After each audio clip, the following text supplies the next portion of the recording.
Allô, Zoé? Oui? Je me demandais si cela ne vaudrait pas la peine que j'investisse dans quelques outils pour m'épauler dans ma vigilance et être mieux protégé. Alex, tu es mûr pour ma liste exclusive de solutions pour réduire la charge mentale de l'entrepreneur face aux risques cyber. Tu te moques de moi. Pas du tout. T'as 2 minutes?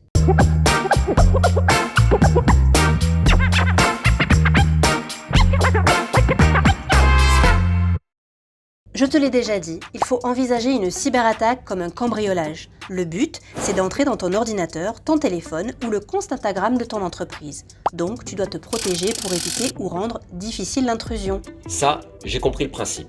J'ai changé toutes les clés de mes comptes sur Internet, mis des mots de passe de 20 caractères au minimum. Si tu en as plusieurs à retenir, tu peux utiliser un gestionnaire de mots de passe. Ça remplit automatiquement les formulaires de connexion. Simple et fiable.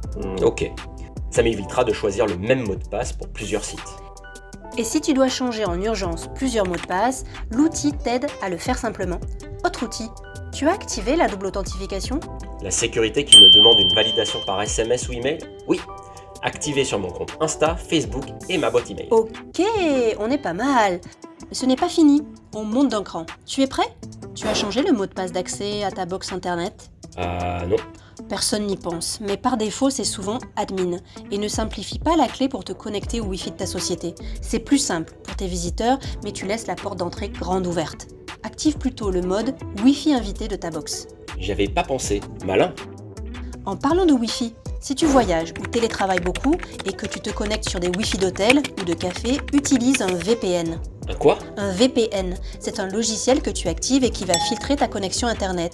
Tu peux même te localiser dans un autre pays sans bouger de chez toi. Ça permet de masquer ta vraie localisation et ça n'aide pas les pirates. Waouh, génial, je vais regarder. Et sinon, tu vas être fier de moi?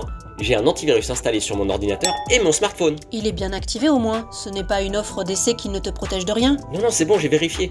Je voulais aussi te demander, j'ai reçu de la part de mon assurance pro une offre pour me protéger des risques cyber. C'est sérieux? Comme le nombre d'attaques par ransomware. Tu sais quand on te demande de l'argent pour débloquer tes données? Eh bien, ça a explosé ces 2 dernières années. Il y a des assurances pour couvrir ça. Regarde tous les détails de l'offre, car bien souvent, c'est pour des boîtes avec un minimum de chiffre d'affaires. Je te remercie pour tous tes conseils, ma Zoé. Dernière info, pour ta petite boîte, jette un coup d'œil à Cyberprotection et Cyberfiltre d'Orange. Cyberprotection te donne accès à une surveillance par leurs experts en cyberdéfense et même une protection par intelligence artificielle. Et Cyberfiltre détecte et bloque des sites malveillants sur ton mobile. Et là, tu seras super tranquille.